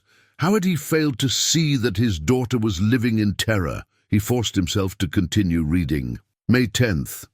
I think I'm going to try to talk to Dad again. Tom has been getting worse, and last night he pushed me down the stairs when I said I wanted to get a part-time job. He said it was an accident, that he was just trying to get past me and I was in his way, but I know it wasn't an accident. I can see it in his eyes when he gets angry. He wants to hurt me. Frank's vision blurred with tears. May 10th. Sarah had called him that evening, said she wanted to come over for dinner the next day. She'd sounded different, determined, almost, and hopeful. He'd been pleased that she seemed to be reaching out more, but she'd never come to dinner. Tom had called the next morning to say Sarah wasn't feeling well, that she needed to rest. May 11th. I was going to see Dad today, but Tom found out. He went through my purse and saw that I'd written down Dad's address, even though I know it by heart. He said I was planning to run away, to abandon our marriage. When I tried to explain, he got that look in his eyes again. I'm scared of that. Look, I'm scared of what he might do if I keep trying to leave. Frank sank onto Sarah's bed, the journal clutched in his hands. She'd been trying to reach him. She'd been planning to ask for help, and he'd never known because Tom had intercepted her attempts. The final entries were brief, desperate. May 20th. Tom says if I try to leave him or tell anyone about our private business, he'll make sure I regret it. He says no one would believe me anyway, that everyone thinks he's such a good husband. He's right about that. Dad likes him. Everyone likes him. May 25th. I keep thinking about Mom, about how brave she was when she was sick. She never complained, never gave up hope. I wish I could be that brave. I wish I could find a way to fight back that wouldn't make everything worse. May 30th. Tom found this journal. He read every word. He says if I write anything down again, if I try to document what happens between us, he'll show everyone how crazy I am, how I make up stories for attention. He's making me watch while he burns it. But I hid this one. If something happens to me, maybe someone will find it and understand that I tried to get help. I tried to tell Dad, but I wasn't brave enough. I love you, Dad. I'm sorry I wasn't stronger. Frank closed the journal and wept. Sarah had died on June 2nd, 3 days after that final entry. The official cause of death was accidental fall down the stairs. Tom had called 911, performed CPR, played the devastated husband perfectly, and Frank had believed him. They'd all believed him. Frank's phone rang, interrupting his grief. It was Chief Williams. "Frank, where are you? You were supposed to be on duty an hour ago." Frank looked around Sarah's room, seeing it clearly for the first time in 5 years. Not a shrine to his failure, but evidence of his daughter's courage, her desperate attempts to reach out to him despite her terror. "Chief, I need to request some personal time." "Personal time?" "Frank, you've got 3 domestic violence cases pending, and the DA needs your reports." "Chief," Frank interrupted, "I need you to reopen the Sarah Delaney case." There was a long pause. "Frank, your daughter's case was closed 5 years ago. Accidental death." "It wasn't an accident. I have evidence." "What kind of evidence?" Frank looked at the journal in his hands, at his daughter's careful documentation of her abuse, her terror, her failed attempts to escape. "The kind that proves I failed her completely. But maybe there's still time to get her justice." Chief Williams sighed. "Frank, bring me whatever you have, but you know as well as I do that reopening a closed case, especially one involving your own family, I know the complications. But Chief, if I don't do this, if I don't at least try to get Sarah justice, then helping Elena was just about salving my own guilt." After hanging up, Frank sat in Sarah's room for a long time, holding the journal and thinking about patterns, about missed signs, about the difference between failing once and failing twice. Elena was safe now. Grace, wherever she was, building a new life with her Valentine's baby. But Sarah would never get that chance. The best Frank could do for Sarah now was make sure her death meant something, that her courage in documenting her abuse could help other women who were still fighting for their lives. Frank stood up and walked to Sarah's desk, where her computer still sat covered with dust. He powered it up and began searching through her files, her emails, her browser history. If Sarah had left other evidence, other attempts to reach out for help, he was going to find them, because Elena had taught him something important. Sometimes, the bravest thing you can do is tell the truth, even when you're terrified of the consequences. Sarah had tried to tell the truth, had tried to document what was happening to her. Now it was Frank's job to make sure someone finally listened. The afternoon sun slanted through Sarah's bedroom window, illuminating the journal pages spread across her desk. Frank began photographing each entry, each desperate plea for help that he'd been too blind to see when it mattered most. He couldn't save Sarah, but he could make sure her story was finally heard, that her courage in those final months wasn't forgotten. And maybe, just maybe, he could prevent other fathers from sitting in their daughters' empty rooms, reading journals they should have seen years earlier. Frank's phone buzzed with a text from Maria. "Grace and baby doing well. She asked me to tell you thank you." Frank smiled through his tears. Elena had found her courage in time. She'd chosen to fight back, to protect her daughter, to break the cycle of violence before it could claim another generation. Sarah had tried to make that same choice, but Frank hadn't been there to help her find her way out. This time, he thought as he continued photographing journal pages, the story was going to end differently. This time, the truth was going to matter. Frank arrived at the police station the next morning with Sarah's journal and a box of printed emails he'd found on her computer. Chief Williams took one look at Frank's haggard appearance and ushered him into his office. "Frank, you look like hell. When's the last time you slept?" "Sleep's overrated." Frank set the box on Chief Williams' desk. "Chief, I need you to look at this evidence with fresh eyes. Pretend it's not my daughter. Pretend it's just another case crossing your desk." Chief Williams opened Sarah's journal and began reading. Frank watched his expression change from skepticism to concern to anger as he absorbed the full scope of what Sarah had documented. "Jesus, Frank! How long have you had this?" "I found it yesterday, hidden in her bedroom," Chief Williams continued, reading, occasionally pausing to examine the photographs Frank had taken of bruises Sarah had documented in the margins. marks she'd photographed with her phone camera and printed out, careful records of abuse she'd been too frightened to report. "This changes everything," Chief Williams said finally. "Tom Morrison killed your daughter." Frank nodded grimly. Tom Morrison, now remarried and living in the next county, had successfully reinvented himself as a grieving widower who'd found love again. Frank had even received a wedding invitation 2 years ago, though he'd been too heartbroken to attend. "Chief, I want to arrest him. Today." "Frank, you know you can't be involved in this case. Personal involvement. Every case I've worked for 35 years has been personal. Every domestic violence call, every woman too scared to press charges, every husband who claimed it was just a misunderstanding. It's all been personal." Chief Williams leaned back in his chair. "What about Elena Castellanos? Word around town is that you helped her disappear, that her husband is claiming you kidnapped his pregnant wife." Frank had been expecting this conversation. "Elena made her own choice to leave an abusive situation. I provided her with information about available resources. David Castellanos hired a lawyer. He's talking about filing charges against you for interference with a marriage, aiding and abetting kidnapping, conspiracy. Let him talk." Elena was a grown woman, making decisions about her own safety. No crime was committed. Chief Williams sighed. "Frank, I'm going to assign Detective Rodriguez to investigate Sarah's case. You're too close to this, and with the Castellanos situation brewing, I can't have you working cases that involve domestic violence." Frank felt his jaw tighten. "Chief, Rodriguez is good, but she doesn't understand the patterns like I do. She's never lived with the guilt of missing the signs. That's exactly why she's the right person for this case. Frank, I'm putting you on administrative leave pending the resolution of the Castellanos complaint.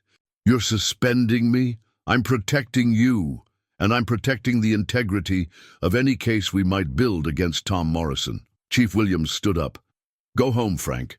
Rest. Let us handle this." Frank left the station feeling more frustrated than he'd been in years. For the first time since Elena's escape, he felt powerless, removed from the action when he most needed to be involved. He drove to Riverside Park, to the spot where he'd found Elena under the maple tree. The leaves were deeper now, carpeting the ground in brilliant orange and gold. It was beautiful and peaceful, the kind of place where you might bring a child to play, not the kind of place where you'd expect to find someone fleeing for their life. His phone rang. The caller ID showed a number he didn't recognize. "Officer Delaney? This is Grace." Frank's heart skipped. "Elena, Grace, how are you? How's the baby?" "We're safe. We're in a good place, and the people here are taking excellent care of us." Grace's voice sounded stronger than he'd ever heard it, more confident. "Frank, I need to tell you something." "What is it?" "David found Maria's phone number. I don't know how, but he's been calling the Safe House network, threatening people, trying to trace where I went. Maria says men like David sometimes hire private investigators, spend thousands of dollars trying to track down their wives." Frank felt his stomach drop. "Are you in immediate danger?" "No, Maria moved us as soon as she realized David was getting close. But Frank, he's not just looking for me, he's also trying to destroy you." "What do you mean?" "He's been calling people in Millbrook, telling them you helped a pregnant woman abandon her husband and unborn child. He's painting himself as the victim and you as some kind of rogue cop who breaks up marriages." Frank thought about his conversation with Chief Williams, about the administrative leave, about David's lawyer. "Grace, don't worry about me. I can handle David Castellanos. That's what I'm afraid of.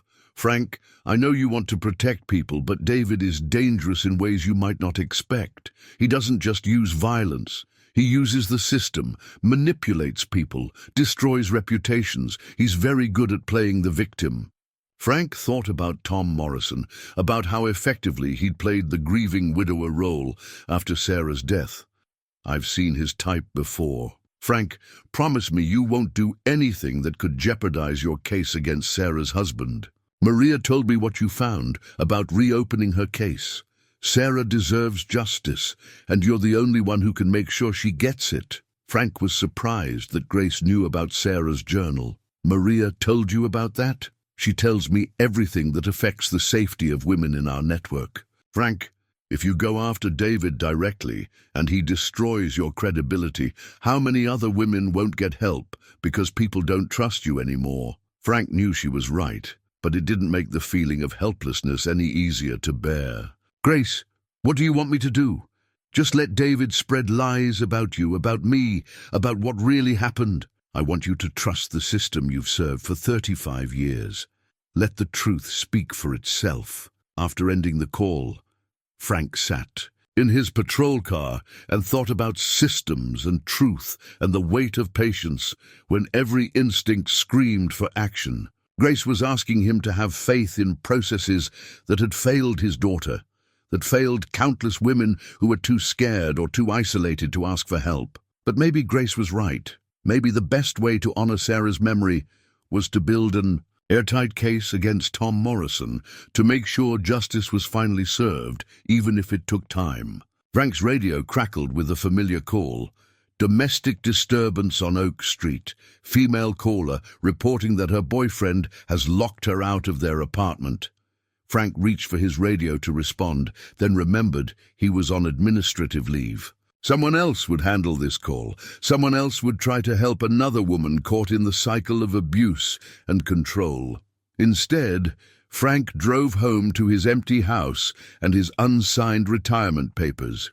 He poured himself a cup of coffee and sat at his kitchen table thinking about Elena, Grace, and the Valentine's baby who would grow up free from fear. He thought about Sarah and the journal she'd hidden, the evidence she'd carefully preserved in hope that someone would eventually listen to her story. And he thought about all the women he hadn't met yet, who were still living with men like David.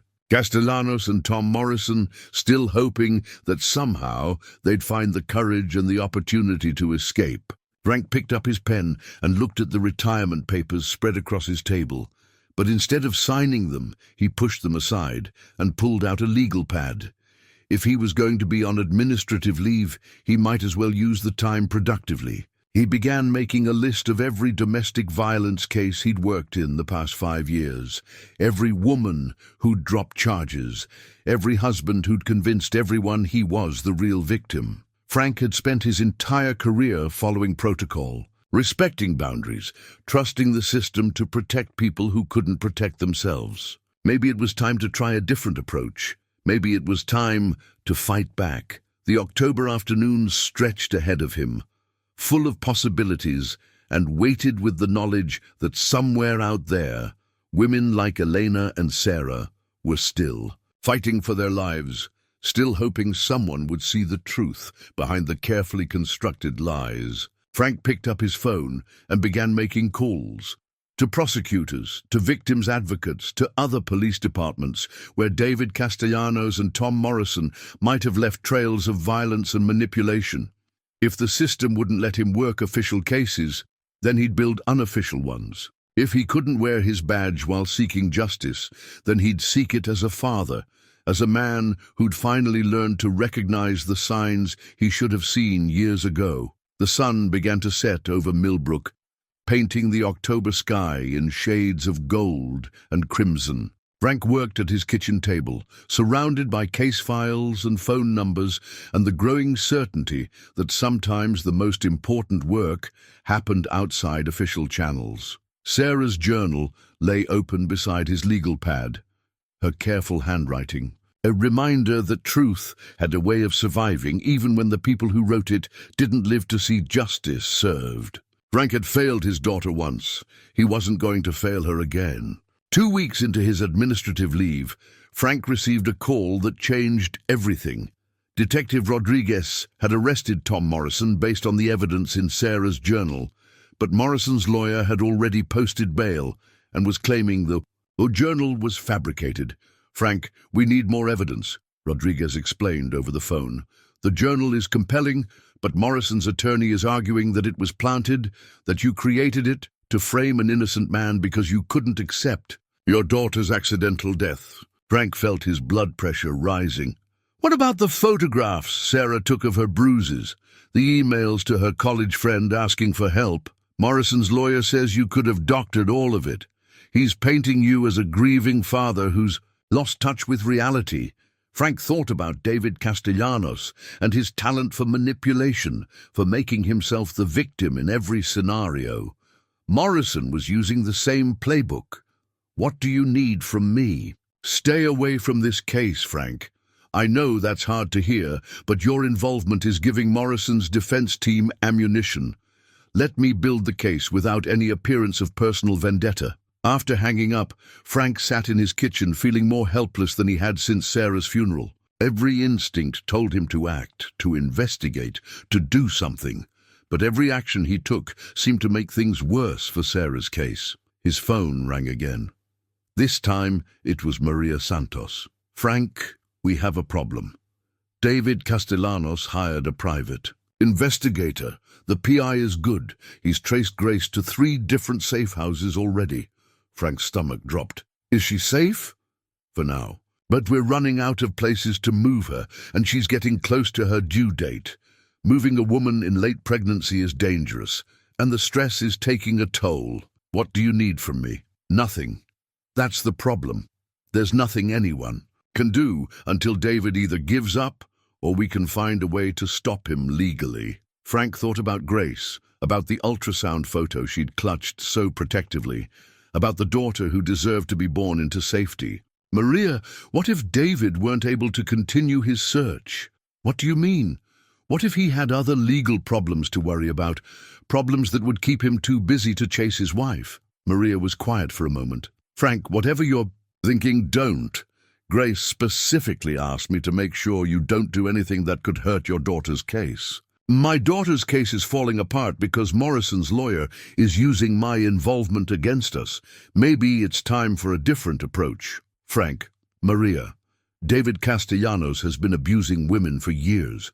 Elena wasn't his first victim, and if we don't stop him, she won't be his last. Sometimes the system fails, and good people have to step outside it. After ending the call, Frank drove to the county courthouse and spent the afternoon researching David Castellanos' history. Public records showed 2 previous marriages. Both ended in divorce, both with restraining orders filed and later dropped. Frank found contact information for David's first ex-wife, Rebecca Castellanos, now Rebecca Wright. She lived in Philadelphia and worked as a social worker. Ironic, Frank thought, that David's victim had dedicated her life to helping others escape situations like her own. Frank called Rebecca that evening. Mrs. Wright, this is Officer Frank Delaney with Millbrook Police Department. I'm calling about your ex-husband, David Castellanos. There was a long pause.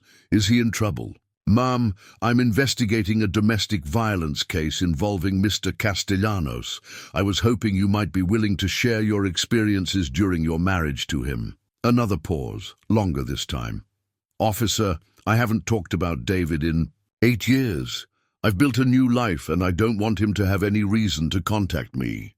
Mrs. Wright, David's current wife, is pregnant and in hiding because she's afraid for her life and the life of her unborn child.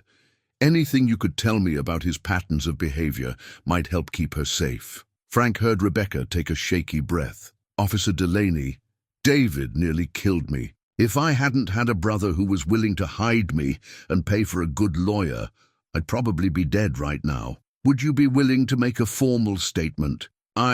Rebecca's voice wavered. Officer, David told me once that if I ever talked to police about our marriage, he'd find me and finish what he started.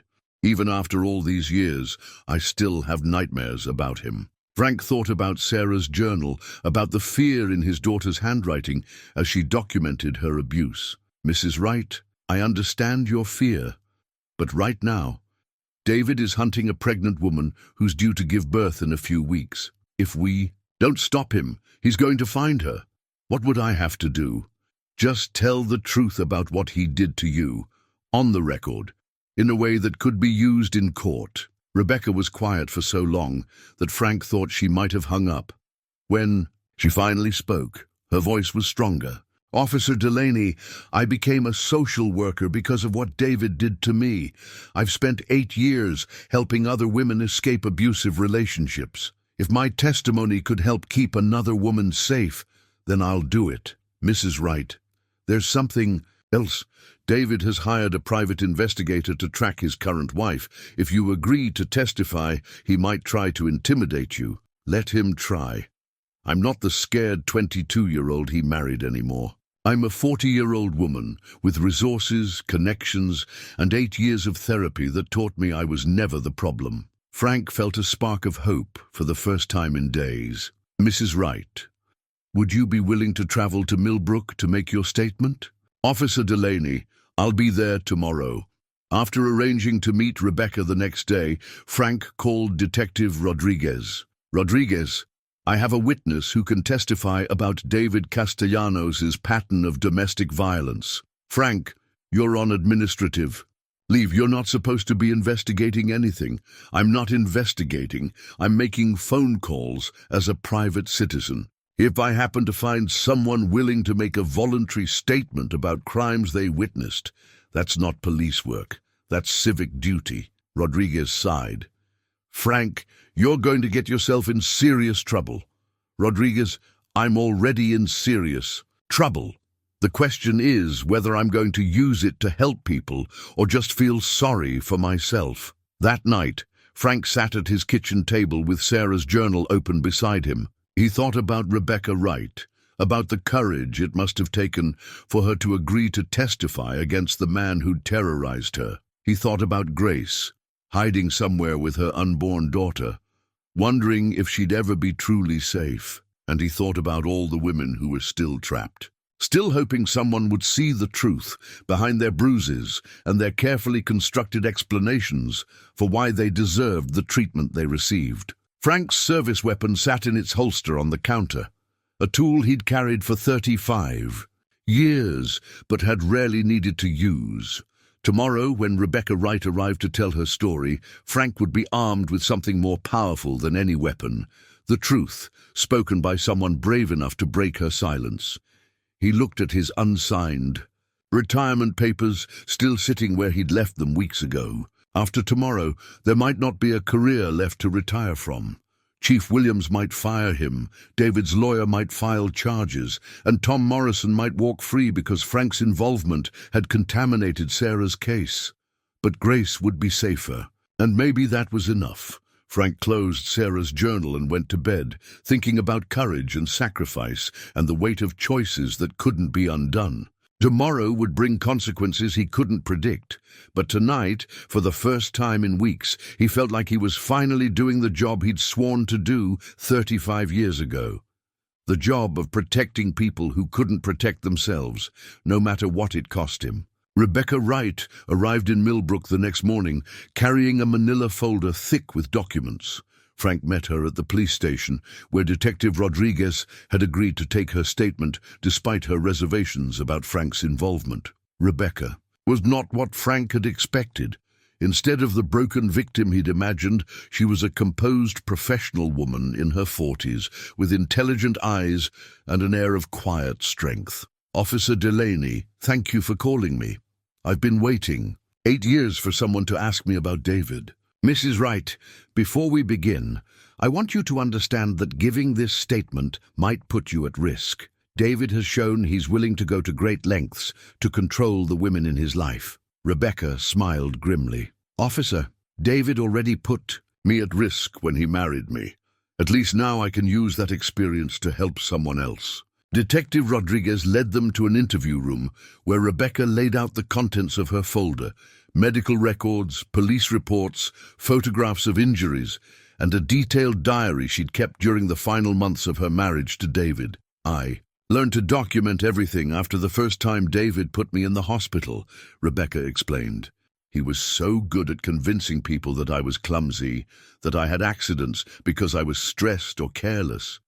But patterns don't lie. Frank looked through Rebecca's photographs, bruises in the shape of fingerprints, cuts that clearly came from being shoved into furniture, a black eye that David had explained away as a slip in the bathroom. Mrs. Wright, why didn't you come forward before now? Rebecca's composure faltered slightly. Because I was afraid, and because David made me believe it was my fault. He's incredibly skilled at psychological manipulation.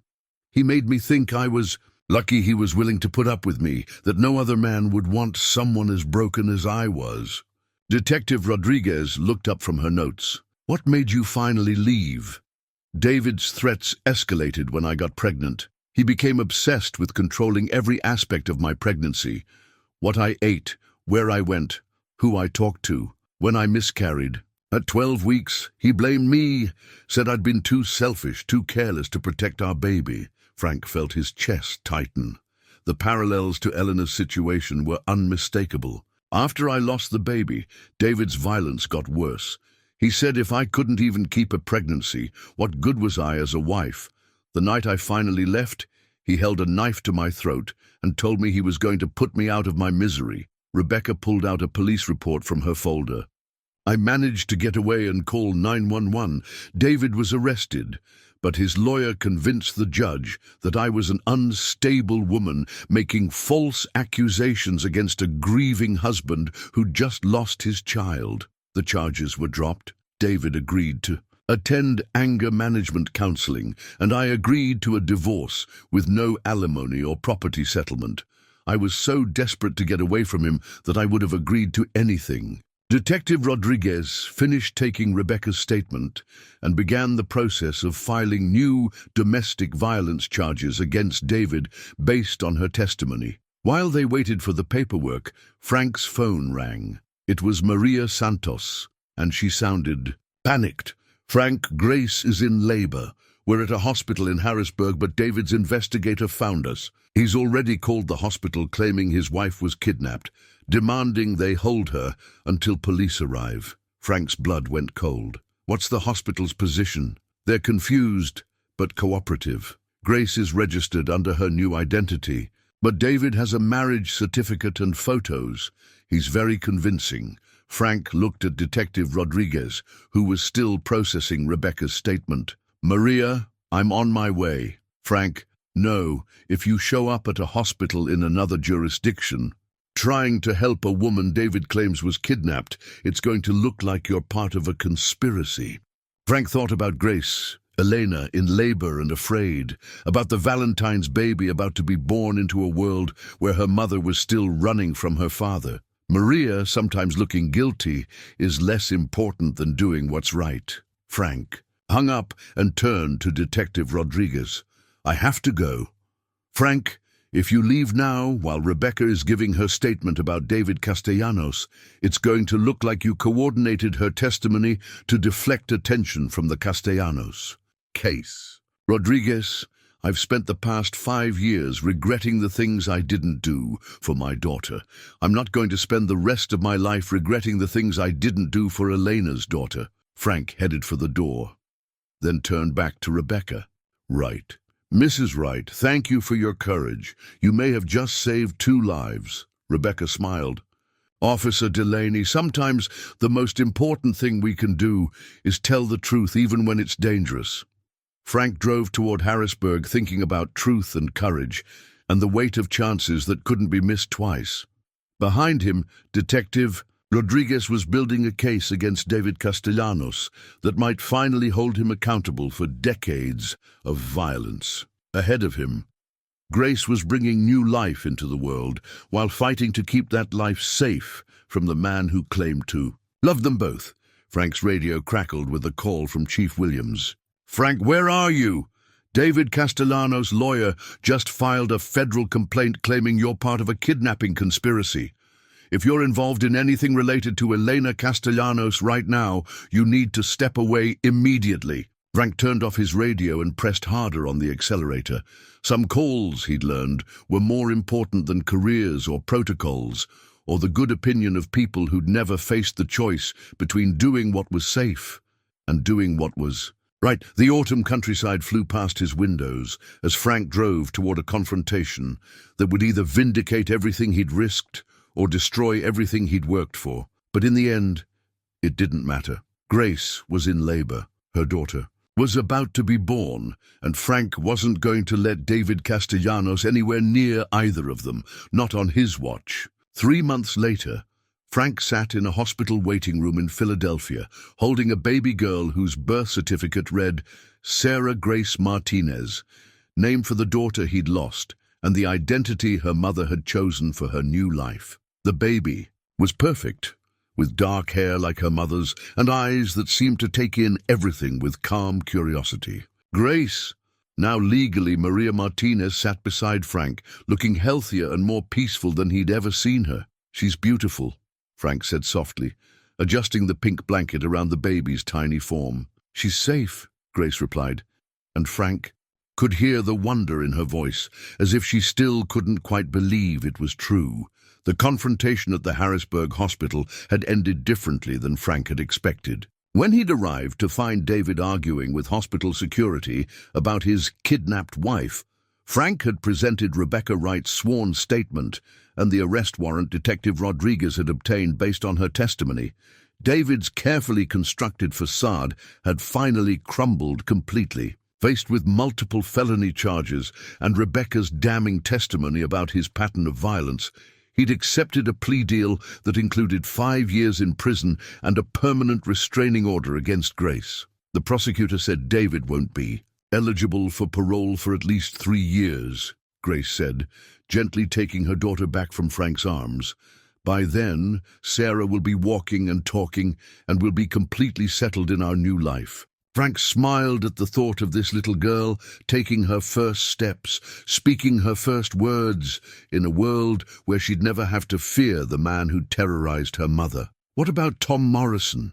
Grace asked. "Any word on your daughters?" "Case," Frank's expression grew serious. "The jury convicted him last month, 25 to life for Sarah's murder. Rebecca Wright's testimony helped establish the pattern that made Sarah's death obviously intentional rather than accidental." Grace squeezed Frank's hand. "Sarah's finally getting justice. And you're finally getting peace." Grace looked down at her sleeping daughter. "Frank, I've been thinking about something. After Sarah's grown up a little, maybe I'd like to do what Rebecca Wright does. Help other women who are where I used to be." Frank thought about the cycle of healing. How victims became survivors, how survivors became advocates, how pain could transform into purpose. "I think Sarah would approve of that." "Both Sarahs," Grace said softly. Frank's phone buzzed with a text from Chief Williams. "Your reinstatement paperwork is ready. When can you come back to work?" Frank looked at the text, then at Grace and baby Sarah, then at the view through the hospital window, where Philadelphia stretched out under a clear February sky. "Grace, what would you think if I told you I might not go back to police work?"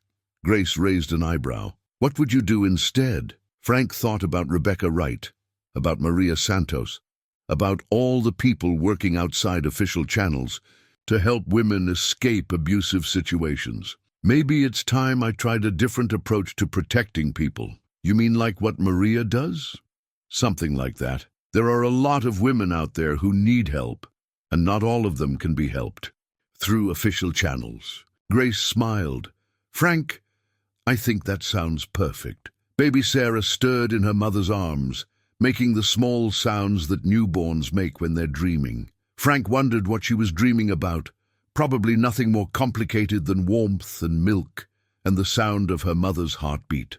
But someday she'd have bigger dreams, and because of the choices they'd all made, she'd be free to pursue them. Frank's unsigned retirement papers were still sitting on his kitchen table back in Millbrook, but he'd made his decision. He would retire from the police force, but he wouldn't retire from protecting people. There were too many women like Elena, like Grace, who needed someone willing to step outside protocol when the system failed them. "Frank," Grace said, "I never asked you why you risked everything to help me. You didn't even know me." Frank looked at baby Sarah's peaceful face and thought about second chances, about redemption, about the weight of opportunities finally taken instead of missed. Grace, when I found you under that maple tree, I saw my daughter. Not just physically, but I saw someone who was trying to be brave in an impossible situation, someone who deserved better than she was getting. I couldn't save Sarah, but I could save you. You did more than save me, Frank. You gave me back my life. Frank stood to leave, but Grace called his name. When he turned back, she was holding out a small wrapped package. For you, from both of us. Frank unwrapped the gift carefully. Inside was a framed photograph, the ultrasound image that Grace had clutched so protectively in the hospital, the first picture of the daughter who was now sleeping peacefully in her arms. On the bottom of the frame, Grace had written, "To Frank, thank you for helping us find our way home. Love, Grace and Sarah." Frank felt tears sting his eyes. "Grace, I can't—" "Yes, you can. Frank, you gave me the courage to fight for my daughter. That ultrasound picture was the first time I realized I wasn't just fighting for myself anymore. I was fighting for her future. I want you to have it. Because you made that future possible." Frank carefully tucked the framed photo under his arm. "I'll treasure it." As he walked toward the hospital exit, Frank thought about the long journey from that October morning when he'd found Elena unconscious under the maple tree. So much had changed. Elena had become Grace. The terrified pregnant woman had become a confident mother, and Frank himself had transformed from a burned-out cop counting days until retirement into someone who'd found his true calling. His phone rang as he reached his car. It was Maria Santos. "Frank, I know you're thinking about joining our network officially. There's a case I'd like to discuss with you. A woman in Chester County whose husband has threatened to kill her if she tries to leave.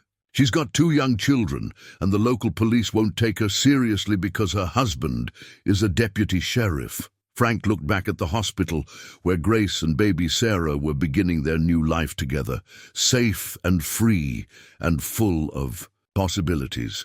"Maria, I'll be there tomorrow." Frank drove home to Millbrook as the February sun set behind him, painting the winter sky in shades of gold and rose. On the passenger seat beside him sat the ultrasound photo of baby Sarah, the daughter who would grow up knowing that sometimes, when it mattered most, people chose courage over safety, justice over protocol, and love over fear. The manila envelope, with his retirement papers, was waiting on his kitchen table, exactly where he'd left it months ago. This time Frank picked up his pen without hesitation and signed his name with a flourish, but instead of filing the papers, he picked up his phone and called Maria Santos back. "Maria, it's Frank. I've made my decision.